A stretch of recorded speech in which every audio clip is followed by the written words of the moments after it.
menghadapi pencobaan anytime, kapanpun ada rema yang keluar dan siap untuk kita kalahkan musuh dan kita terus berjalan dalam kemenangan.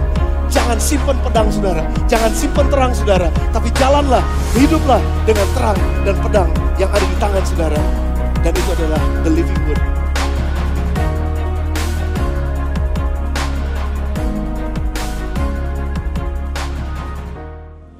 Shalom saudara, silakan duduk saudara.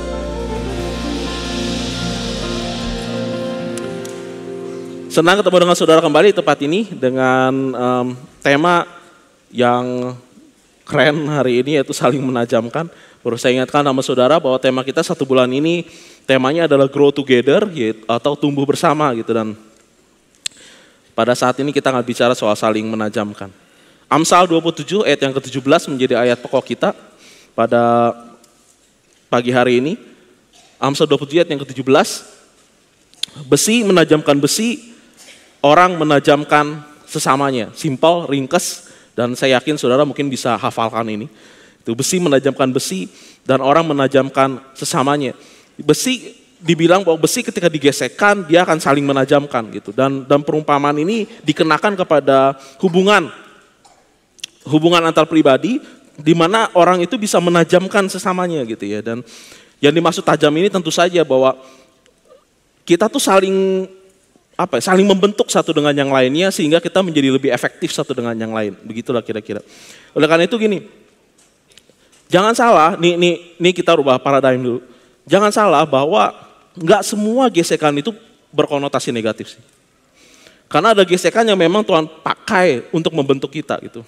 Dan ini akan kita bahas pada pagi hari ini, kita bicara soal gesekan. Nah, kita bicara soal gesekan, saling menajamkan. Yang pertama, langsung aja. Yang pertama adalah gesekan membentuk kita. Gesekan membentuk kita. Yeremia 29 ayat ke-11 nih ayat yang, wah saya suka banget ayatnya. Yeremia 29 ayat ke-11 bicara seperti ini. Sebab aku ini mengetahui rancangan-rancangan apa yang ada padaku mengenai kamu. Stop sini dulu nih ya. Aku mengetahui rancangan-rancangan yang ada padaku mengenai kamu. Berarti Tuhan punya rancangan loh ya. Tentang kita masing-masing nih. Dan kata rancangan ini berasal dari kata Ibraninya makasabah, yang sebenarnya artinya bukan cuma sekedar rancangan, tapi dia punya desain. Dia punya skema, dia punya pola, dia punya alur, dia punya cerita tentang kita. Itu rancangan dan itu Tuhan punya, ada padaku katanya.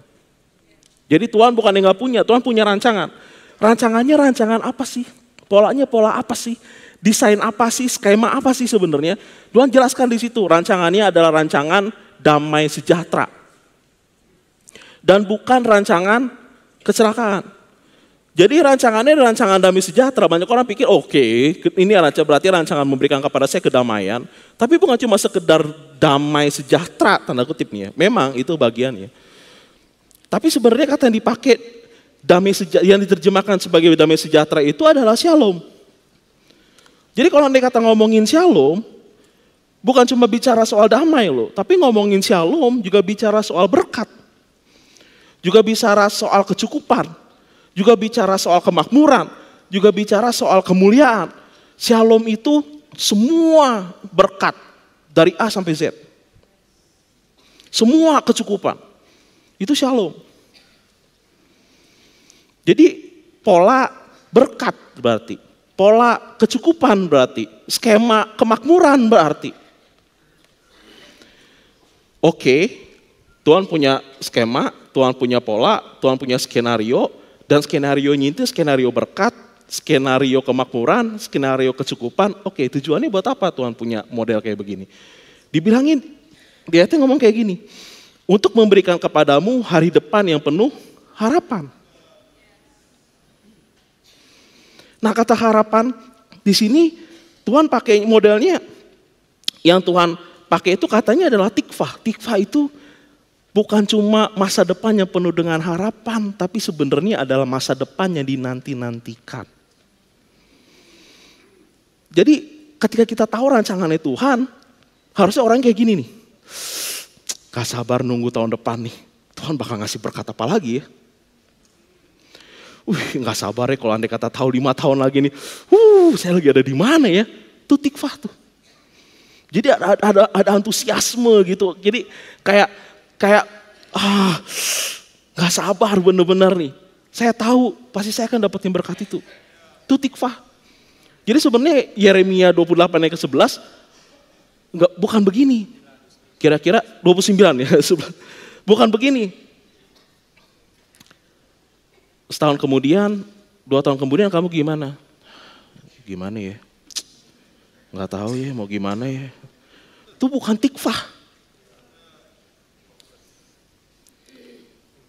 Tapi kayak semacam bergairah, nggak sabar nunggu berkat Tuhan. Apalagi nih yang Tuhan bakal kasih ke saya. Apalagi nih saya mau ngelihat rancangan Tuhan nih. Apalagi nih karena saya tahu nih. Saya lagi bergerak dari satu kemakmuran kepada kemakmuran yang lain. Saya bergerak dari satu berkat kepada berkat yang lain. Saya bergerak dari satu kemuliaan kepada kemuliaan yang lain. Itu bahasanya perjanjian baru. Tuhan punya pola.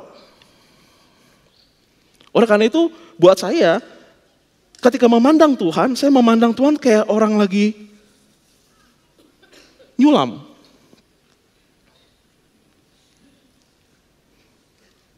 Tuhan lagi menenun kehidupan kita, benang demi benang. Membentuk pola, membentuk karakter di dalam kehidupan kita. Atau seperti arsitek yang Tuhan punya skemanya, Tuhan lagi ngebangun sisi sebelah sini, Tuhan lagi ngebangun sisi sebelah kanan, sisi sebelah kiri. Kayaknya bangunannya mesti diteguhkan di sisi sebelah sini. Kenapa? Karena Tuhan lagi mau ngasih berkat kita, Tuhan lagi mau ngasih berkat selanjutnya, Tuhan lagi mau ngasih berkat selanjutnya. Oleh karena itu jangan heran. Kehidupan kita itu kayak ada alurnya. Kalau dimasukin ke sekolah nih ya, hidup kita tuh sekolah sebenarnya. Tuhan punya kurikulumnya. Dan kurikulumnya diciptain khusus buat saudara dan khusus buat saya, tailor-made. Kurikulum saudara dan kurikulum saya nggak sama. Kenapa? Karena tujuan hidup saudara dan saya beda. Shalomnya saudara dan shalomnya saya beda. Berkatnya saudara terima dan saya terima beda. Oleh karena itu Tuhan punya kurikulum khusus diciptakan untuk saudara dan Tuhan punya kurikulum khusus diciptakan untuk saya. Unik, berbeda. Dan ya saya nggak bayangin nih, kalau ngebayangin kurikulum kerajaan sorga, saya nggak bayangin ada pelajaran-pelajaran yang kita yang mirip. Pelajarannya ada pelajaran 9 karakter buah roh. Jadi kasih, sukacita, damai, sabar, kemurahan, kebaikan, kesetiaan, lemah lembut, pengendalian diri. Itu sebagian dari kurikulumnya, dan mungkin ada kurikulum lain gitu. Yang Tuhan tambahkan di dalam kehidupan kita. Tapi ini kurikulum, di mana Tuhan ingin kita berkembang di situ. Dan untuk membentuk pola, untuk membuat desain itu menjadi desain yang bagus dalam kehidupan kita, Tuhan pakai orang lain. Saya beberapa kali cerita di sini nih saudara nih tentang saya ngingetin lagi, siapa tahu saudara lupa. Tapi kalau andai kata saudara bosan, tolong pura-pura nggak tahu. Saya punya temen nih, ya. Saya punya temen. Saya sebutnya julukan temennya Gorgom. Gorgom. Nah ini punya temen waktu itu kelas 2 SMA, masih ingat saya. Jadi kelas 1 kita nggak sekelas, saya dengan si Gorgom ini nggak sekelas. Perlu saya terangkan ya, siapa Gorgom? Waktu saya SMA, itu lagi heboh-hebohnya Satria Baja Hitam. Gorgom itu musuhnya Satria Baja Hitam. Jadi ketahuan nih ya, jadi teman saya ini memang orangnya agak menyebalkan. Jadi teman-teman yang lain punya julukan ke dia Gorgom. Dia kalau manggil dia, Gorgom gitu. Wanita, badannya gede, hitam. Rada preman lagi. Waktu saya kelas 1 SMA, saya gak sekelas sama dia. Tapi dia ngedengar tentang saya. Ya wajar ya gak, orang ganteng begini tenar biasanya. Jadi, ada yang aminin saya. Saudara kayaknya gak suka kalau saya ganteng ya. Nah, waktu kan kita Kan saya kalau saya naik kelas kan diacak murid-muridnya ya. Waktu itu satu angkatan saya itu 10 kelas. Satu angkatan di sekolah saya itu 420 orang sampai 450 orang gitu. Sekolahnya cukup besar. Dan waktu itu diacak, nah nih si Gorgom ini nih minta nggak ada yang boleh duduk sama saya kecuali dia. Jadi dia udah ngomong-ngomong ke semua orang, nggak boleh ada duduk samping Daniel Yosafat selain saya. Jadi dia udah ingetin tuh. Jadi pas lagi saya masuk ke dalam kelas, ya ada tempat duduk VIP khusus buat saya. Di samping fans saya. Dia minta saya duduk di sebelah dia, ada alasannya. Karena setiap hari kalau ada kata ada PR, dia gak pernah bikin PR. Saya yang buat PR. Terus tiba-tiba dia ngomong, PR-nya apa ya hari ini? Lu udah ngerjain belum? Bagi-bagi dong, gitu. PR. Dan tiap kali ulangan kaki saya habis ditendang sama dia. Tendang nomor 6, tendang lagi nomor 7, gitulah kira-kira. Dan membuat kisahnya jadi lebih seru gitu ya. Ini orang teh kagak ada agamanya. Tapi seminggu 2 kali datang ke dukun. Konsultasi sama dukun. Dan kalau tiap kali ke dukun, besok paginya dia cerita sama saya. Apa yang diomongin sama dukunnya. Tuh keren kan saudara, privat sama rohaniawan. Besok paginya cerita. Jadi si dukun ngomong ini, dukun ini gak boleh begini, gak boleh begitu. Itu seminggu 2 kali. Dan dia dikasih jimat sama dukun. Jimatnya akar-akaran, ditaruhnya di dalam bolpen. Jimatnya gak boleh kotor. Jadi kalau andai kata dia mau kamar mandi, jimatnya dititipin di saya. Jimatnya dititipin di saya. Dan jadi saya tempat penitipan jimat sekarang. Jadi kamar mandi. Cuma nih ya saudara ya. Ini sedikit tips buat saudara yang punya jimat. Jangan kasih jimat ke orang Kristen.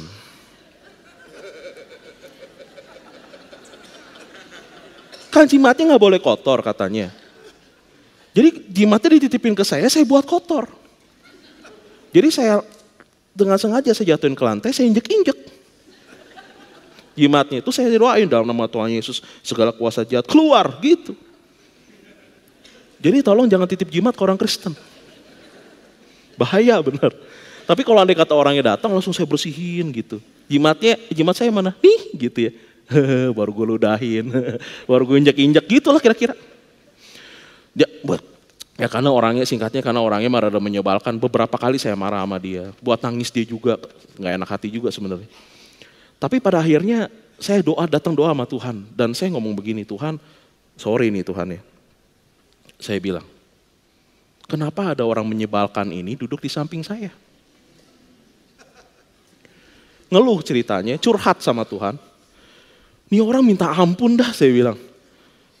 Kesel banget saya nih sama orang di sebelah saya ini nih. Teman sebangku saya ini. Tuh tiba-tiba dari dalam hati kedengaran suara begini. Yang dulu doa minta kesabaran siapa? Ya, kaget saya. Terus saya ingat begini. Sebelum ketemu si Gorgom, saya emang pernah berdoa. Gampang kesulut emosinya saya, gampang marah gitu. Lalu tiba-tiba pada satu waktu saya ngomong begini, Tuhan kayaknya gak bener. Tuhan, saya berdoa, saya minta supaya saya jadi orang yang lebih sabar. Itu doa saya. Dan tiba-tiba pas lagi saya ngomong soal si Gorgom, kayak diingetin lagi, yang kemarin doa minta kesabaran, siapa? Gorgom itu jawaban doa kamu. Nah lu.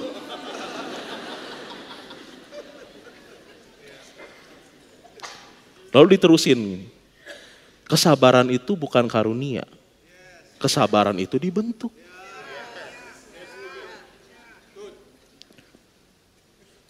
Saudara tahu ada pelajaran yang saya ambil. Yang pertama, hati-hati kalau berdoa.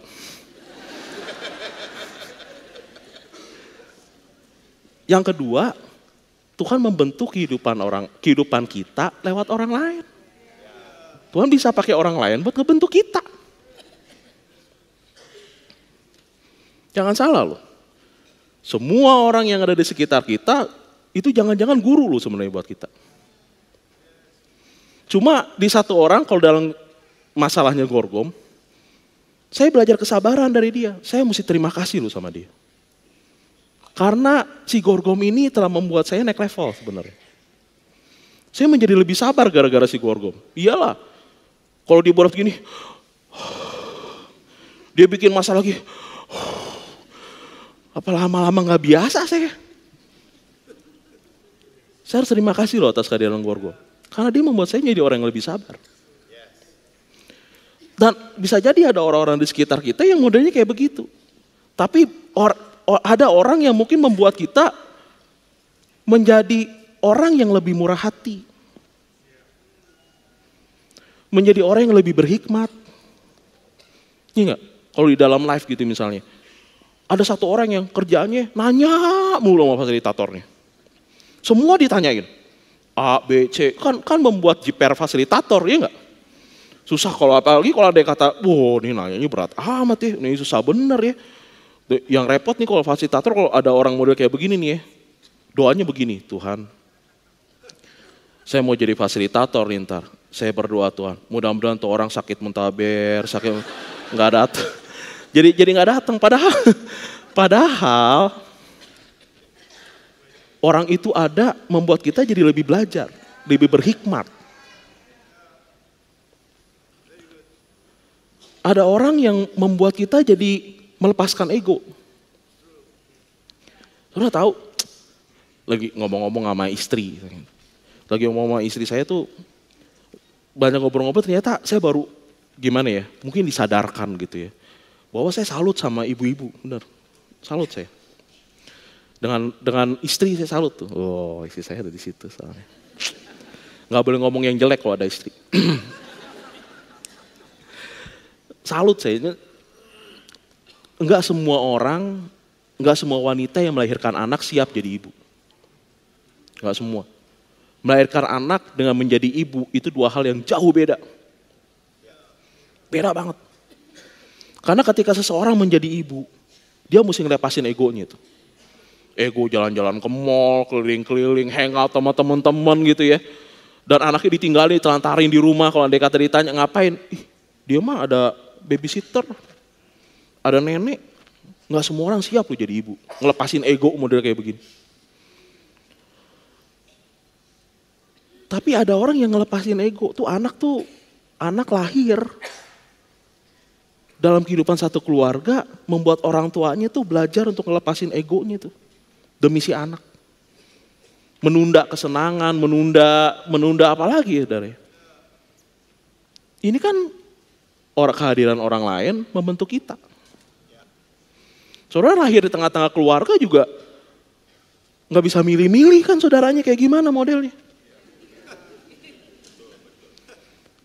Dan ada keluarga yang modelnya kayak begini, saudara tahu ada orang-orang yang memang Tuhan tempatkan di dalam kehidupan kita supaya kita belajar untuk mengampuni.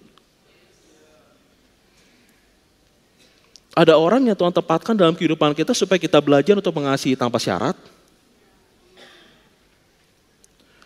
Lihat bagaimana semua orang yang masuk ke dalam kehidupan kita itu adalah seorang guru. Dan walaupun bisa jadi beberapa orang bikin kita jadi kayak gila gitu ya. Karena mereka lebih gila. Tetapi kita mesti bersyukur loh atas apa yang Tuhan taruh dalam kehidupan kita orang-orang ini. Karena orang-orang ini membuat kita sadar akan batasan-batasannya kita. Jangan bicara oleh Gorgom misalnya. Si Gorgom itu membuat saya sadar di titik mana saya marah. Karena kalau andai kata dia bikin satu hal nih, saya langsung begitu, saya langsung sadar tuh, oh ternyata di sini batasan saya marah. Kalau saya disinggung masalah ini, saya marah. Kalau saya disinggung masalah pada waktu saya mengalami kondisi begini, saya marah. Jadi kita jadi tahu loh tentang diri kita, tahu di mana batasan kita. Saudara tahu apa itu pertumbuhan? Pertumbuhan itu adalah ketika kita tahu batasan kita, lalu kita terobos batasan itu dan buat bikin batasan yang baru. Dan ketika, misalnya ini, ketika si Gorgom ngomong lagi tentang masalah yang sama dan saya nggak tersinggung, saya nggak marah, saya udah senyum tuh. Wih ternyata udah naik level nih. Biasanya kalau begitu siap-siap akan muncul Gorgom yang baru. Yang lebih keji dikit. Kenapa? Supaya kita tahu lagi di mana batasan kita. Yang problem kan gini, ini taruhlah pertumbuhan ini jadi kayak kita lagi naik tangga gitu kan. Kita lagi naik tangga dan kalau andai kata si Gorgo membuat saya naik satu level, lalu ada orang yang menyebalkan masuk ke dalam kehidupan saya. Dan saya bilang, aduh Tuhan, orang ini nyebelin banget. Tuhan sorry ya, untuk yang ini saya gak bisa mengampuni. Untuk yang ini mohon maaf, saya gak bisa kasih toleransi. Untuk yang ini mohon maaf, saya gak bisa Tuhan. Ini udah keterlaluan. Pada saat itu kita lagi ngomong sama Tuhan begini, Tuhan sorry ya, saya mau naik level, tapi tangga ini saya gak mau naikin. Saya bilang sama Tuhan, nih gak bisa. Terus tahu apa akibatnya? Kehidupan kita stuck sampai di situ. Kita gak naik tingkat. Apa kita bisa melarikan diri? Bisa. Siapa yang bilang kita gak bisa kabur? Kabur lah. Ada orang menyebalkan di sini, kabur. Udah tinggalin aja orang inilah. Masuk ke dalam tempat yang lain. Berbeda gini-gini, percaya deh. Kalau belum lulus di situ, akan ada orang model kayak begini di tempat yang baru. Persis kayak begitu. Dan kita akan ketemu alasan, ya ampun orang ini menjebelin banget ya. Lalu kita berpikiran kayaknya memang semua orang Bogor menyebalkan kali ya. Saya mau pindah ke Bali. Saudara pindah ke Bali, saudara akan ketemu orang yang akan saudara benci. Karena orangnya muncul lagi. Dengan rupa yang beda. Tapi menyebalkannya sama. Lalu kita bilang, Tuhan, kenapa sih orang-orang di sekitar saya menyebalkan semua? Masalahnya bukan masalah orang-orang di sekitarnya. Masalahnya adalah kitanya belum lulus ujiannya. Makanya kurikulumnya berulang. Nah ini kan problemnya begini. Tuhan mau ngasih kita berkat. Cuma berkatnya ada di level berikutnya. Kalau kita mau naik level, setiap kali kita naik tingkat itu ada berkat tersendiri itu. Ini kan mirip kayak orang Israel lagi di padang gurun, berkatnya mana? Tapi kalau mau nyobain madu dan susu, mesti ngegeser ke tanah perjanjian. Berkatnya beda. Jadi kalau andai kata kita di level sekarang nih ya, kalau nggak mau naik level, berkatnya mentok. Ya udah begitu aja. Lalu kita bilang sama Tuhan, Tuhan hidup saya kenapa muter-muter ya? Kenapa nggak ada terobosan ya? Kenapa begini-begini aja ya? Oh jangan-jangan ada kurikulum yang memang nggak mau diambil.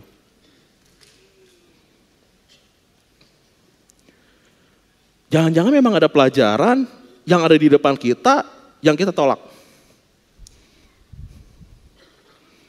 Bisa ditunda pelajarannya, bisa ditunda. Tapi akibatnya itu, stuck, muter. Oleh karena itu gini, kalau kita digesek sama orang lain, tunggu dulu. Lihat ke dalam kita dulu, jangan pokoknya semua salah dia. Sebentar.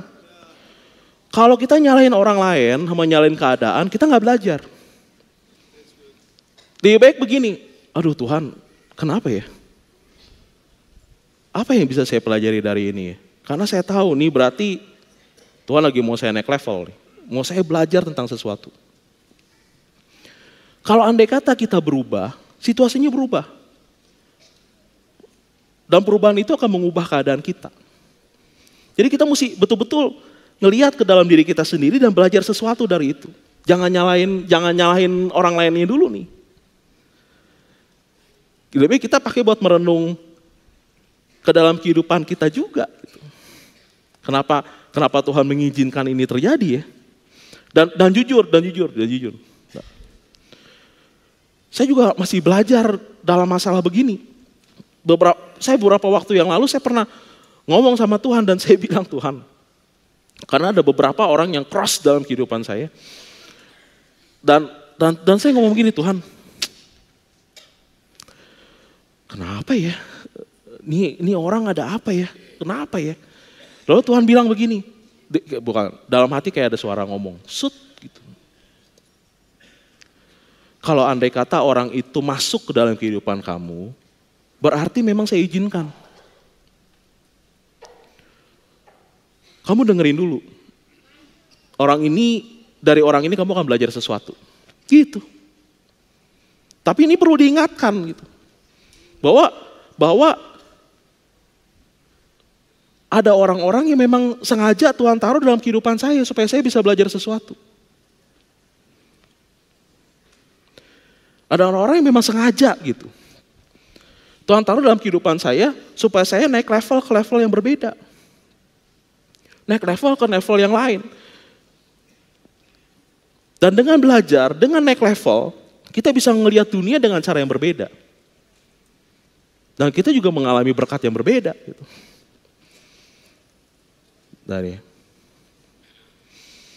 Yang kedua, kalau tadi gesekan itu membentuk kita, yang kedua, gesekan itu mengungkap apa yang ada di dalam kita.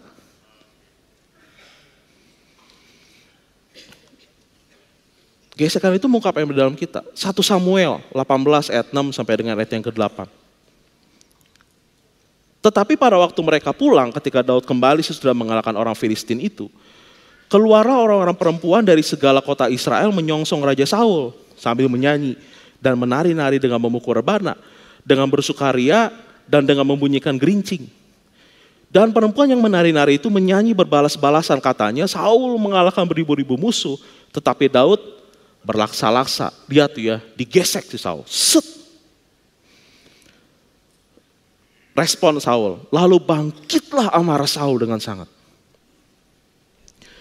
Dan ini dia marah betul ketika mendengar ini. Tergesek, dia marah. Tapi kenapa dia marah? Dijelasin di ayatnya.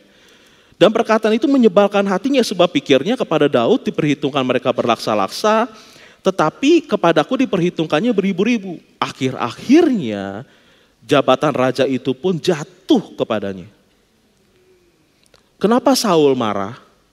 Karena dia punya pikiran kayak gini. Akhir-akhirnya jabatan raja itu pun jatuh kepadanya. Penyebab marahnya karena dia takut sebenarnya. Dia khawatir.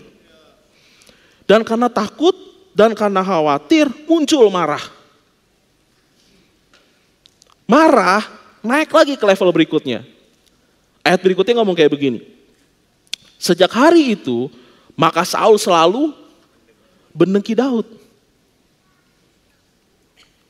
Asalnya dari mana? Marah. Asalnya lagi dari mana? Khawatir. Keesokan harinya, roh jahat yang daripada Allah itu berkuasa atas Saul sehingga ia kerasukan di tengah-tengah rumah. Sedang Daud main kecapi seperti sehari-hari. Adapun Saul ada tombak di tangannya. Saul melemparkan tombak itu. Wah. Karena pikirnya, baiklah aku menancapkan Daud ke dinding. Tetapi Daud mengelakkannya sampai 2 kali. Berarti dilempar 2 kali. Berarti langsung coba dibunuh 2 kali. Dari khawatir, takut, naik ke marah, marah ke dengki, keluar lewat tindakan. Menyakiti.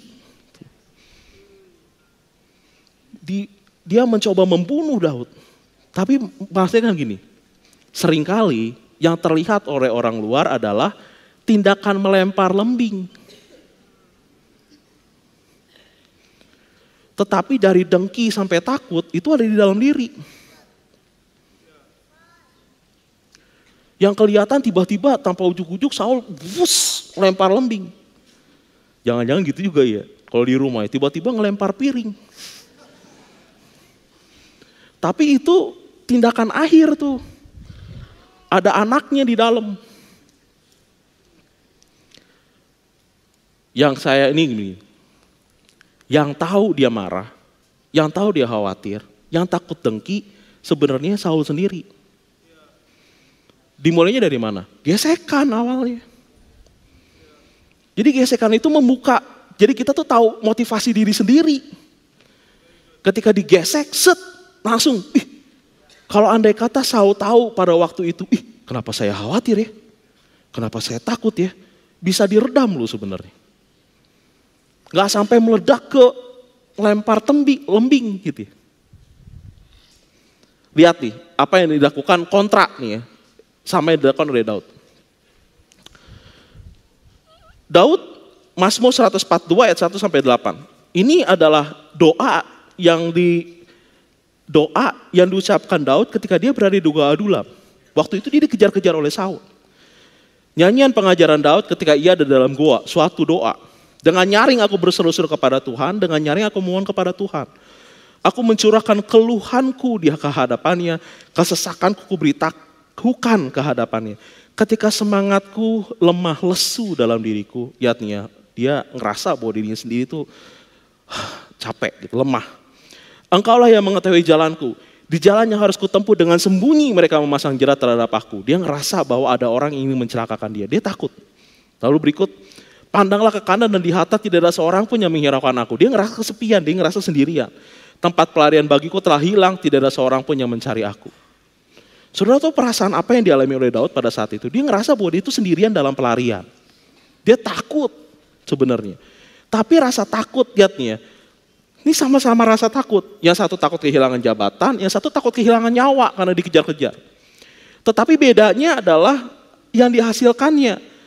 Saul takutnya itu keluarnya jadi amarah. Amarahnya itu jadi dengki. Dengkinya itu jadi tindakan menyakiti. Tetapi Daud takutnya itu membawa dia lari ke Tuhan. Beda respon. Sama-sama takut. Ini kan kayak begini jadinya.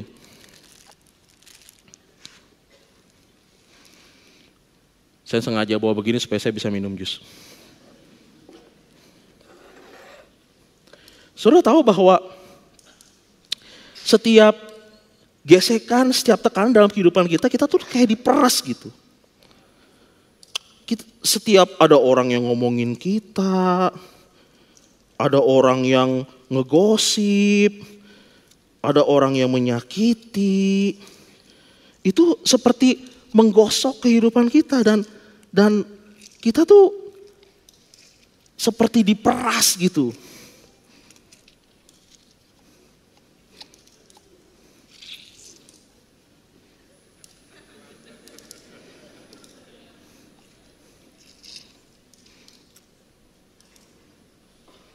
Nah, kita tuh kayak diperas. Dan saudara tahu bahwa tekanan itu mengeluarkan apa yang ada di dalam kehidupan kita. Pertanyaannya kan gini. Apa yang saudara keluarkan? Kalau yang kata digesek sama orang lain. Apakah yang saudara keluarkan itu amarah? Apakah yang dikeluarkan itu dengki?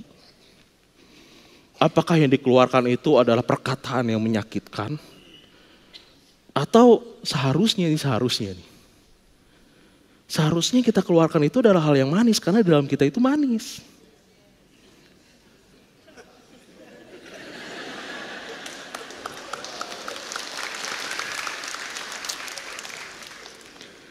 Kalau yang kita keluarkan karena tekanan itu hal yang manis, yang kita keluarkan itu bisa dinikmati oleh orang lain. Memang ya, enak banget kalau makan jus di depan mimbar nih. Minum jus.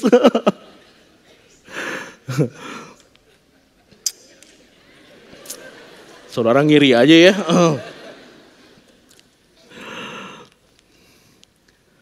Apa yang kita keluarkan? Apa kita mengeluarkan sesuatu yang membuat orang lain merasa nikmat? Karena sesuatu itu ada di dalam kita kan. Saudara mesti terima kasih loh sama orang yang menggesek saudara. Karena orang itu membuka kedalaman diri kita. Saudara ingat ya sebulan lalu kita ngomongin topeng soalnya. Ketika kita digesek, yang ada di dalam kita keluar. Dan karena itu kita baru sadar, oh ternyata, aduh Tuhan, yang saya keluarkan bukan kasih. Yang saya keluarkan bukan kemurahan hati. Karena saya nggak bisa mengampuni. Yang saya keluarkan itu bukan damai sejahtera. Tapi yang saya keluarkan itu sesuatu yang menyakitkan, yang membunuh orang lain. Yang saya keluarkan itu adalah satu hal yang, aduh Tuhan, saya nyesel banget ya kenapa saya begitu ya. Saudara mesti terima kasih sama orang yang menggesek saudara. Orang itu telah menjadi pahlawan kita supaya kita tahu tentang diri kita sendiri.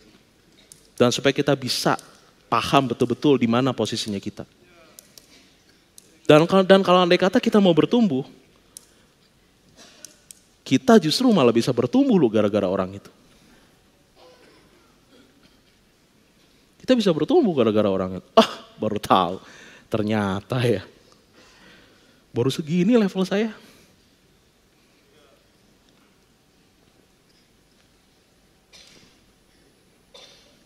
Atau kita udah berhasil mengeluarkan yang manis. Kalau andai kata kita berhasil mengeluarkan yang manis, berterima kasihlah kepada Tuhan karena Tuhan telah mengerjakan sesuatu dalam kehidupan kita. Apa yang kita keluarkan? Apa yang kita keluarkan? Ketika Tuhan menaruh orang lain dalam kehidupan kita, Tuhan taruh karena satu maksud tertentu. Dan kita mesti belajar dari orang itu. Terakhir saudara, saya agak ngebut sedikit di sini 5 menit terakhir. Kalau tadi gesekan itu membentuk kita, lalu gesekan itu menyingkap apa yang ada di dalam kita, dan yang terakhir gesekan itu bisa mengubah cara pandangnya kita.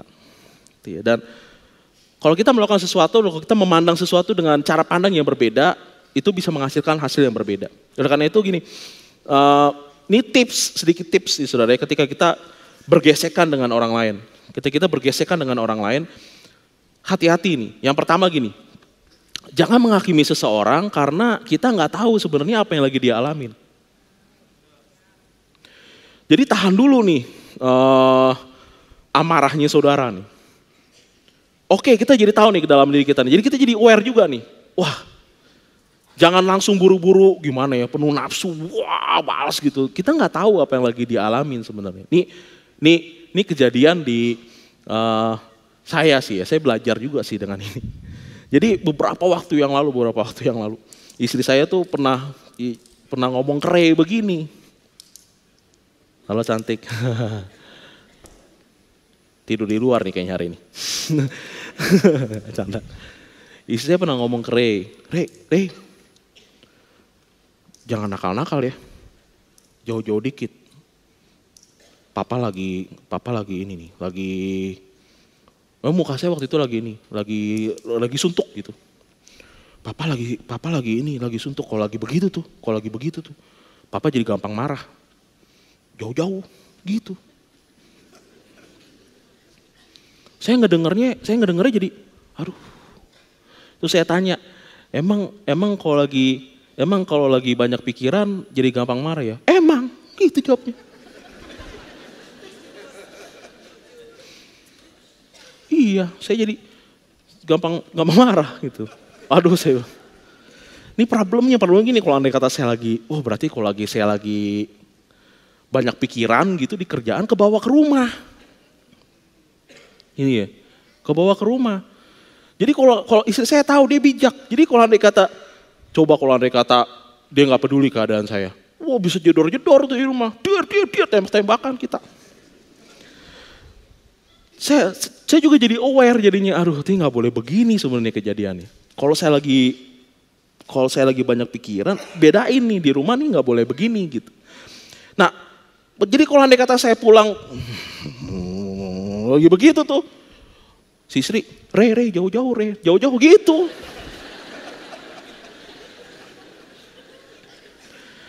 Dia tahu masalahnya bukan di Rey. Masalahnya di mana? Di saya. Jadi kalau dia kata saya marah, masalahnya bukan di Ray. Saya lagi mengalami sesuatu. Ray kena sabetannya gitu aja. Samberannya gitu. Karena sayanya lagi, istri saya paham. Tahu. Oh nih. Dia ngerti. Cuma problemnya kan gini, dalam hubungan kita seringkali nggak mau tahu gitu. Dia lagi gimana gitu sebenarnya. Jadi jangan cepet-cepet langsung, oh dia orangnya begini dan begini, tunggu dulu. Kita nggak tahu apa yang lagi dia alamin sebenarnya. Nanti dulu.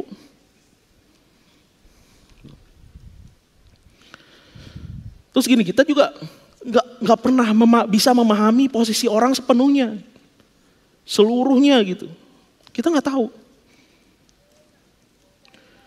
Dan juga jangan ngakimin, apalagi ngasih label kepada seseorang berdasarkan apa yang dia buat di masa lalunya. Karena problemnya gini, seringkali orang bergeser dan orang berubah. Apalagi kalau kita ngomong ngejelek-jelekin dia gitu. Oh dia mah pelit orangnya. Jangan deket-deket dia dah. Orangnya medit nih minta ampun. Padahal dia ngomong medit karena ngalamin hal yang medit 10 tahun yang lalu. Waktu orang itu memang lagi susah. Tapi sekarang beda ceritanya. Orangnya diberkati, gak medit. Tapi kita ngakimin orang. Orangnya kikir, pelit. Tapi padahal omongan kita ini keadaan dia 10 tahun yang lalu.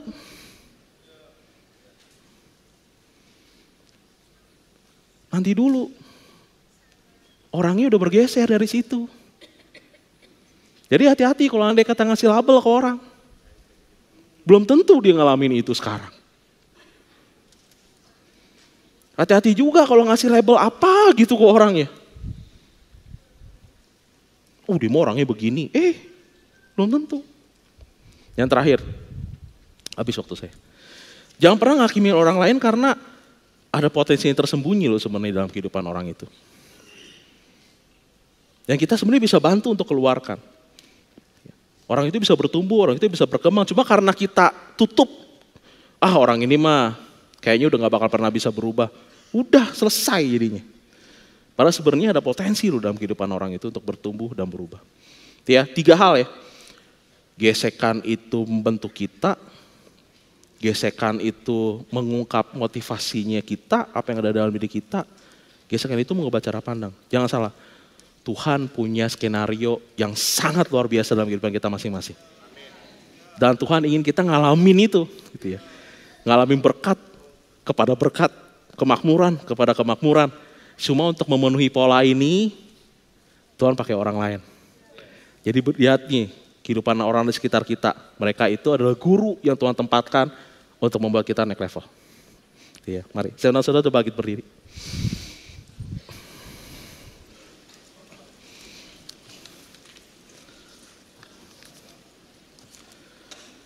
Sebelum kita menerima perjamuan kudus, mari kita merenungkan firman Tuhan dan mengambil manfaat dari firman yang disampaikan pada pagi hari ini. Mari tutup mata saudara, lihat ke dalam diri kita.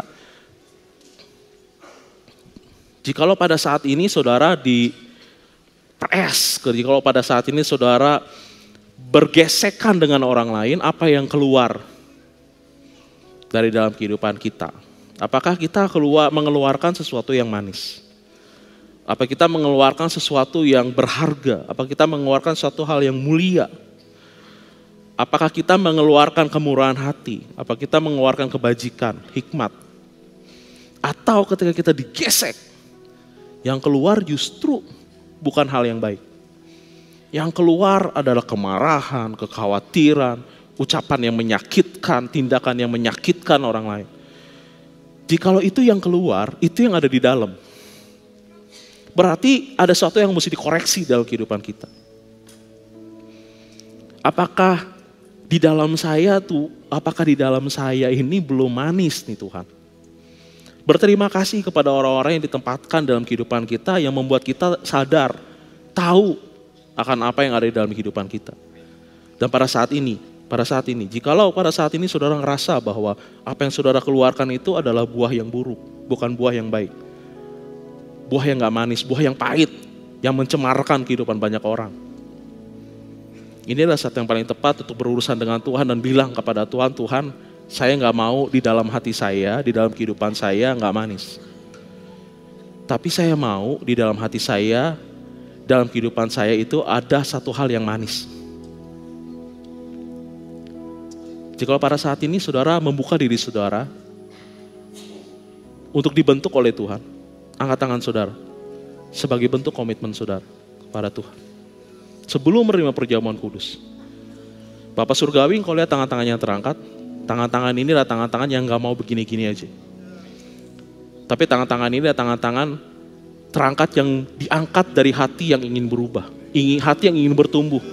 Hati yang ingin memiliki batasan yang baru. Karena mereka tahu ada berkat yang baru yang sedang menunggu mereka. Dan pada saat ini, mereka ingin kau bentuk Tuhan. Mereka rindu untuk berjalan bersama Tuhan dari kemuliaan kepada kemuliaan yang berikutnya. Dan mereka bersedia membuka hati mereka. Dan pada saat ini aku berdoa dan percaya Tuhan bahwa Engkau adalah Allah yang memberkati mereka. Engkau adalah yang menguatkan mereka. Engkau adalah Allah yang menyertai mereka. Dan pada saat ini Bapak Surgawi, aku percaya bahwa kemuliaan Tuhan akan melingkupi mereka. Dan mereka berjalan dari kemuliaan kepada kemuliaan. Bapak Surgawi, bersyukur dan berterima kasih atas orang-orang yang ada di sekitar kami. Karena kami tahu Tuhan, bahwa mereka mengajarkan sesuatu, mereka telah menjadi alat Tuhan untuk membuat kami naik level. Bersyukur dan berterima kasih karena kami tahu bahwa Engkau punya naskah yang sangat luar biasa. Engkau punya skenario yang luar biasa untuk masa depan kami.